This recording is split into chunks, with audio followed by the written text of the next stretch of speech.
नमस्कार, मी भाऊ तोरसेकर. तुम्ही बघत आहात प्रतिपक्ष. मित्रांनो, आजचा विषय जो आहे, शीर्षक आहे ते एक प्रकारचं आवाहन आहे. उद्धवराव, घरभेदी कोण आहे तो शोधा.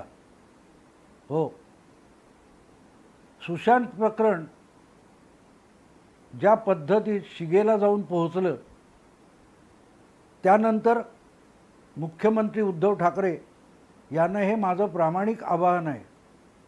ह्या विषय इतका टोकाला जायला नको होता, आणि तो जो गेला असेल तर त्याची जरा कारणमीमांसा शांत चित्ताने करा. कारण यामागे एक योजनाबद्ध काहीतरी दिसतंय, आणि त्याचं खापर भाजपवर फोडण्याची अजिबात घाई करू नका. तिथेच सगळा घोळ होऊन बसलाय असं माझं मत आहे. अगदी हे सरकार झाल्यापासून सुरुवातीच्या काळात उत्साह असतो, सगळं मान्य आहे. पण 2-4 महिने गेल्यानंतर ज्या घटना सुरू झाल्या आहेत, ह्या घटना अतिशय संशयास्पद आहेत. यासाठी कोणतरी आत दबा धरून बसलेला शत्रू योजनाबद्ध रीतीने काही करतोय का, अशी शंका घ्यायला वाव आहे. म्हणून सुशांत राजपूत याचं प्रकरण जे शिगेला पोचलं, तिथे येण्यापूर्वी मी एक घटनाक्रम तुम्हाला सांगतो. लॉकडाऊन सुरू झाला आणि पहिल्या फटक्यात महाराष्ट्राच्या गृह विभागाचे प्रमुख सचिव यांच्याकडून विशेष पास घेऊन या प्रकरणातले PMC वगैरे प्रकरणातले वॉन्टेड जे वधवान फॅमिली होती, तिला महाबळेश्वरपर्यंत पळून जायला शासकीय पातळीवर मंत्रालयातून मदत झाली. ही गंमत नव्हती. तडकाफडकी त्या सचिवांना रजेवर पाठवण्यात आलं आणि पुन्हा सेवेत घेण्यात आलं. हा विषय गुंडाळला गेला, हे कुठेतरी गांभीर्याने घ्या. अर्थात ते आता उकरून कशाला काढायचं असं म्हटलं जाईल, हे मान्य आहे मला. मी उकरून का काढतोय ते समजून घ्या. एखादा सनदी अधिकारी इतक्या सहजगत्या आपली मान अशा समस्येत अडकवून घेत नाही. अमिताभ गुप्ता नावाचे कोण जे अधिकारी होते, त्यांनी हे माझे कौटुंबिक मित्र आहेत असं दिलेलं पत्र एका दिवसाच्या आत चव्हाट्यावर आलं, आणि जो गदारोळ झाला, रातोरात त्यांना रजेवर पाठवण्यात आलं. हे पत्र बाहेर कुठून आलं? हे पत्र बाहेर कुठून आलं? हे कोणीतरी आतले नाराज असतील, घरभेदी असतील, त्यांनीच ते कुठेतरी दिलंय आणि ते माध्यमांपर्यंत पोहोचले. त्याशिवाय हे एवढं प्रकरण झालंच नसतं.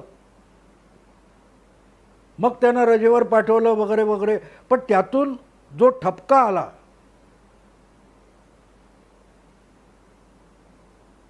त्याची गरज होती का? शासकीय कागदपत्र इतक्या अगदी म्हणजे लॉकडाऊन सारख्या बंदोबस्ताच्या काळामध्ये, कडेकोट बंदोबस्त, जेव्हा लोकांना घराबाहेर पडायला परवानगी नाही, अशा काळात हे पत्र हे माध्यमांपर्यंत पोहोचलं कसं? हे कोणीतरी मुद्दाम पोहोचवलेलं आहे आणि त्याचा बभरा झालेला आहे. नंतर काय कारवाई केली याला अर्थ नसतो, पण तो एक ठपका असतो शासनावर. त्यानंतर पालघरचं प्रकरण घ्या. पालघरच्या प्रकरणात सुद्धा 2 साधूंची जमावाकडून हत्या झाली. हे शिवसेनेचा मुख्यमंत्री असताना हिंदुत्वाची किंवा हिंदू साधूंची हत्या होते, याचा गवगवा झाला.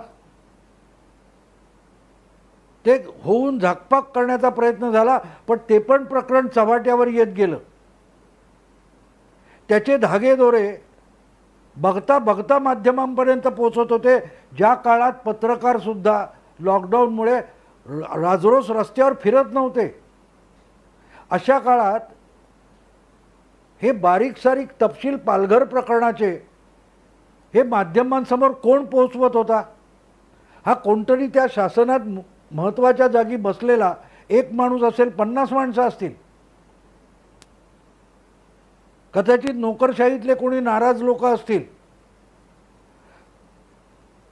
पण त्यांच्या खेरीज हे परस्पर माध्यमांपर्यंत पोहोचलं नसतं.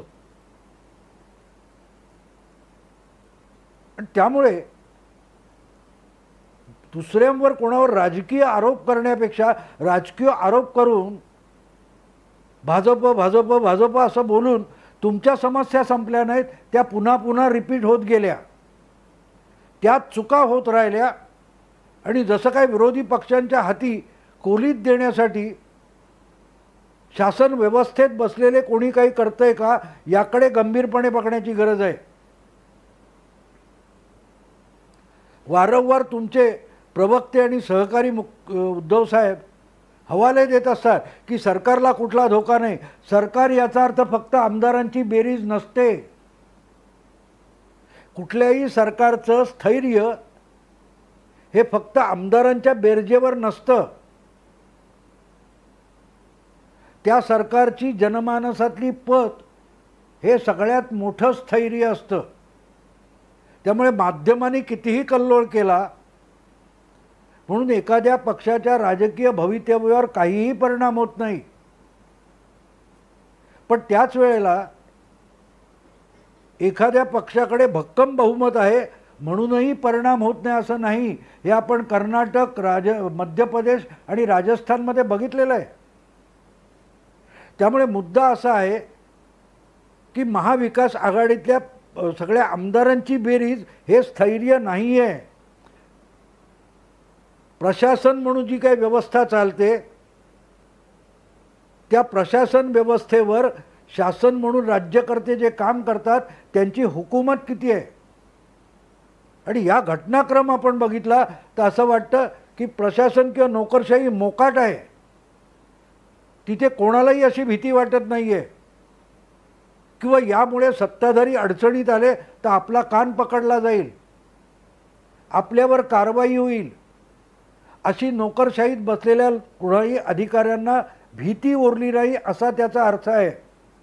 आणि म्हणून या अशा कोलीत दिल्यासारख्या बातम्या आणि माहिती बाहेर येत असते.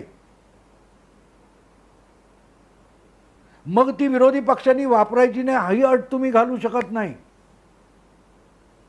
विरोधी पक्ष तुम्हाला अडचणीत आणायला टपलेले असतात, पण त्यांच्यापर्यंत आपल्यातला कोणी गद्दार, मग तो राजकीय पक्षातला असेल, आमदारातला असेल, मंत्र्यातला असेल किंवा नोकरशाहीतला असेल, तो कोण आहे शोधणं अगत्याचं असतं. आणि ते काम गेल्या 4 महिन्यात झालेलं नाही. म्हणून एका मागून एक प्रकरणं येत आहेत. आणि आता अखेरीस हे प्रकरण ठाकरे कुटुंबाचं नाव घेण्यापर्यंत आणलं गेलं. यातलं गांभीर्य मुख्यमंत्री म्हणून उद्धवराव तुम्हाला कळतं की नाही हा प्रश्न विचारणं भाग पडतंय. कारण इतके दिवस ठीक होतं, कुठचा तरी अधिकारी, कुठचा तरी मंत्री असं होतं. पण हे प्रकरण आता थेट आपल्या सुपुत्राचं नाव घेण्यापर्यंत आलं तेव्हा त्यातलं गांभीर्य ओळखा. आणि मग मध्ये बरेच बारीक सारीक गोष्टी आहेत.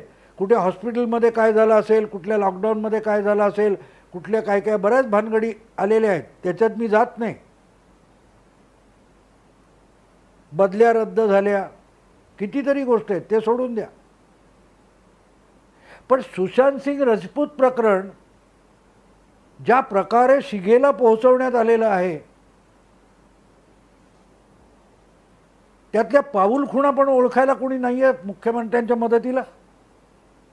मला हा प्रश्न पडतो की ज्या क्रमाने प्रामुख्याने गेल्या 2 महिन्यात आधी दिशा सलियन आणि नंतर सुशांत सिंग राजपूत यांचे जे संशयास्पद मृत्यू आहेत त्याच्याविषयीची माहिती जी माध्यमांपर्यंत टप्प्याटप्प्याने येते आहे ही बिहारमध्ये बसलेल्या कोणाकडे असू शकत नाही. मग ती सुशांतची डायरी असेल, दिशा सलियनच्या मृतदेहाचा पंचनामा असेल किंवा त्यातले अनेक धागेदोरे जे आहेत हे कोणीतरी परफेक्टली माध्यमांना हे धागेदोरे पुरवतो आहे, ही साधी शंका घेणारा कोणी सल्लागार मुख्यमंत्र्यांच्या गोटात नाही आहे का? आणि म्हणून मी आधीच्याही व्हिडिओमध्ये वारंवार सांगतोय की आधीच्या गफलती सोडून द्या, पण ज्यावेळेला पाटण्यात 0 FIR दाखल झाला त्यानंतर प्रचंड सावधानता बाळगण्याची आवश्यकता होती. पण उलट सगळंच्या सगळं जे काय बभरा होतोय तो पाटण्याच्या 0 FIR नंतरचा आहे. म्हणजे आधी मुंबईच्या पोलीस आयुक्तांनी एक माहिती द्यायची आणि लगोलग काही तासात ती माहिती कशी खोटी आहे याचा तपशील माध्यमांकडे येतो कुठून? CBI किंवा IB किंवा NIA किंवा अगदी मुंबई पोलिसांचा CID यांच्यापेक्षा माध्यमांचे काय म्हणतात ते शोधपत्रिकारिता अधिक चाणाक्ष झालेली आहे. यांना हे धागेदोरे नेमके कोण काढून देतोय? एखादा निष्णात तपास अधिकारी जसा एखाद्या गुन्ह्याचा किंवा प्रकरणाचा शोध घेत जातो तसे देशातले 2 प्रमुख चॅनेल, मी नावं सांगतो, रिपब्लिक आणि टाइम्स नाव, हे ज्या पद्धतीत यातले धागेदोरे शोधून पेश करतायत तेवढी कुठल्या पत्रकाराकडे बुद्धी असते, अगदी शोध पत्रकाराकडे, ही मी मान्यच करणार नाही. अतिशय निष्णात कोणीतरी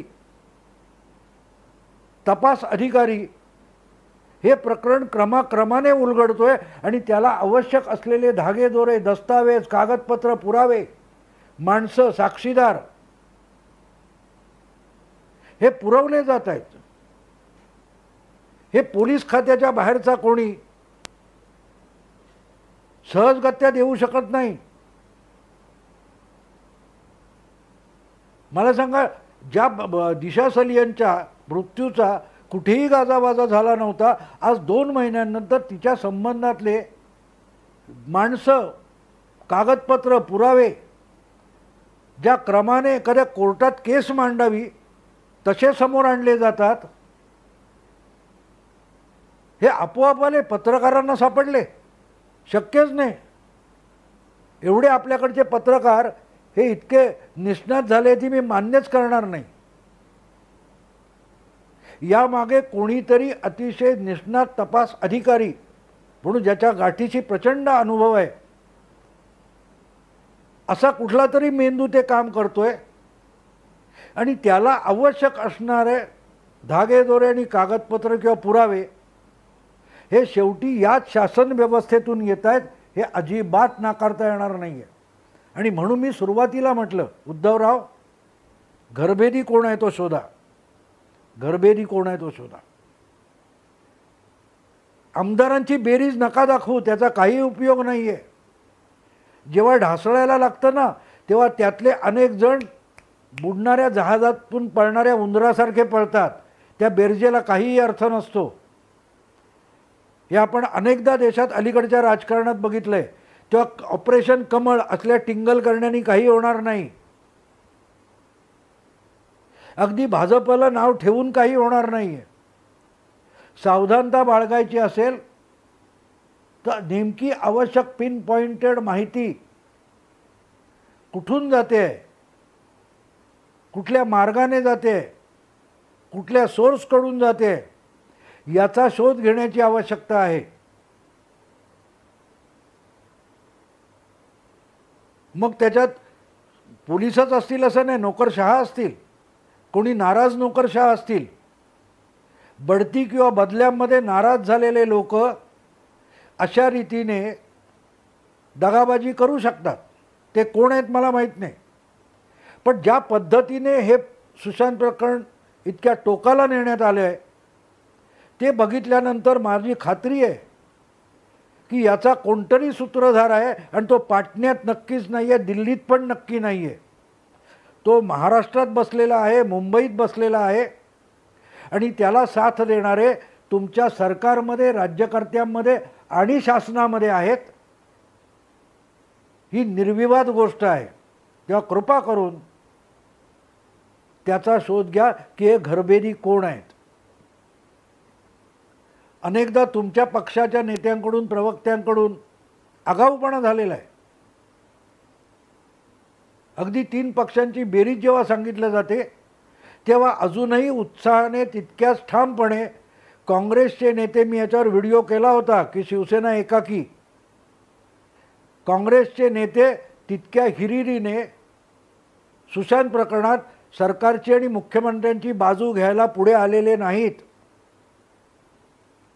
त्यांनी अर्थपूर्ण मौन पाळलेलं आहे.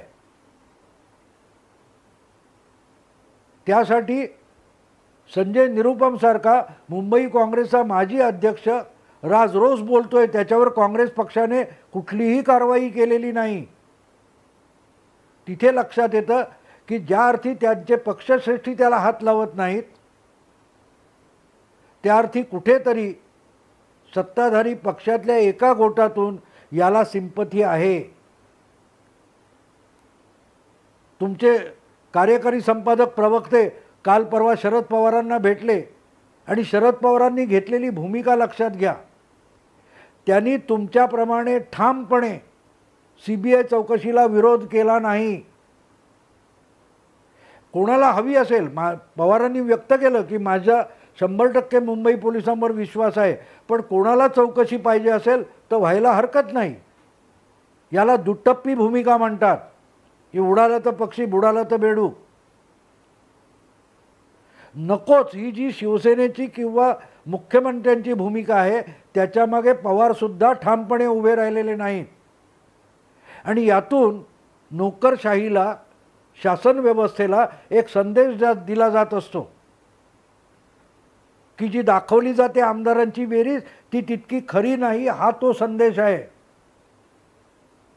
आणि जेव्हा असा संदेश नोकरशाहीकडे जातो, ज्येष्ठ सनदी अधिकाऱ्यांकडे जातो, तेव्हा त्यांच्या मनात चलबिचल सुरू होते. त्यांच्यातले जे निराश नाराज असतात ते पर्यायाच्या दृष्टीने काम करू लागतात. आणि म्हणून मी पहिल्यापासून सांगतोय मुख्यमंत्री म्हणून तुम्हाला की शासनावर मांड ठोका. हुकूमत असली पाहिजे आपली. ती हुकूमत दिसत नाहीये, ती हुकूमत दिसत नाहीये. घरभेदी कोण आहे? उद्धवराव, घरभेदी कोण आहे? तो शासन व्यवस्थेत आहे की सहकारी पक्षांमध्ये आहे, याचा शोध घेणं आवश्यक आहे. अन्यथा हे प्रकरण नुसतं CBIकडे कोर्टाने सोपवलं म्हणूनही बिघडत नाही. पहिल्यापासून मी सांगतोय, पालघरपासून त्या काय ते वर्धवानपासून ही कुठेतरी गल्लत आतमध्ये आहे. आणि जर तेव्हा भाजपच्या नावाने खापर फोडण्यापेक्षा किंवा राजकारण नको म्हणत बसण्यापेक्षा आपल्याकडून कोण दगाबाजी करतोय, शासनातून किंवा व्यवस्थेतून कोण दगाबाजी करतोय, याचा शोध घेतला जायला पाहिजे होता. तो घेतला नाही म्हणून हे आता आवाक्याच्या बाहेर गेलेलं आहे प्रकरण. आवाक्याच्या बाहेर गेलेलं आहे. कोण आहेत मला माहीत नाही. उद्धवराव, त्याचा शोध घ्या. हे कळकळीचं आवाहन आहे, अगदी प्रेमाची विनंती आहे समजा. कारण CBIकडे चौकशी सोपवली गेली तर ती सुरुवात असेल. आणि म्हणून मी गेल्या वेळेला माजी मुख्यमंत्री निलंगेकर पाटील यांच्या राजीनाम्याची आठवण करून दिली होती. पुन्हा एकदा तीच आठवण करून देतो की अशा गोष्टी ज्या क्रमाने बाहेर येत आहेत त्या सहजगत्या येत नाहीत. ती शोधपत्रकारिता नाही आहे. कोणीतरी एक या सगळ्या क्षेत्रातला निष्णात माणूस काम करतोय आणि त्याला आत बसलेले काही लोक वेगवेगळ्या मार्गाने आवश्यक गोष्टी पुरवत आहेत. हे आज बोललेलं आवडणार नाही मला माहिती आहे. सत्तेत बसलेल्यांना सत्तेची एक नशा असते, झिंग असते, तेव्हा असल्या गोष्टी ऐकायला आवडत नाही. चंद्राबाबूंना कुठे आवडल्या होत्या? आज त्या चंद्राबाबूंना कोणी विचारत नाही. 2018 जूनपासून 2019च्या मेपर्यंत सगळ्या माध्यमांनी चंद्राबाबूंना डोक्यावर घेतलं होतं. पण त्यावेळेला सुद्धा अर्थात चंद्राबाबू माझं ऐकण्याचं किंवा माझं वाचण्याची शक्यता नाही, पण मी त्या शक्यता व्यक्त केल्या होत्या. पण तुम्हाला मराठी कळतं बोललेलं, मराठी वाचता, म्हणूनच अगत्याने सांगतोय की शोध घ्या. ही वेळ आहे. तोल जात असतो तेव्हा सांभाळतात, त्यालाच तोल म्हणतात. हा मुद्दा लक्षात घ्या. घरभेदी कोण आहे शोधा. उद्धवराव. मित्रांनो, आता इथेच थांबतो. तुम्हाला व्हिडिओ आवडला मित्रपरिचितांना फॉरवर्ड करा. प्रतिपक्ष बातमीची आणि घटनेची वेगळी बाजू उलगडून सांगतो. प्रतिपक्षाला अधिकाधिक सबस्क्राईब करा. नमस्कार.